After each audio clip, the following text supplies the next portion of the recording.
মায়ের এই হাসি মুখটা দেখলে আর কি লাগে বলো। তো সকাল সকাল মেয়েকে নিয়ে রেডি হয়ে বের হয়ে পড়লাম বাবা বাড়ি যাওয়ার জন্য।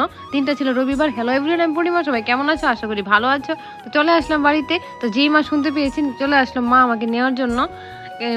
এদিকে মেয়ে তো বোনকে পেয়ে খুব খুশি, মানিকে অনেকদিন পরে দেখেছে। তো আবার রেডি হয়ে পড়লাম, এই টাউনে যাব। তো বৃষ্টি হওয়ার পর দেখো আমাদের বাড়ির পরিবেশটা কি সুন্দর দেখাচ্ছে।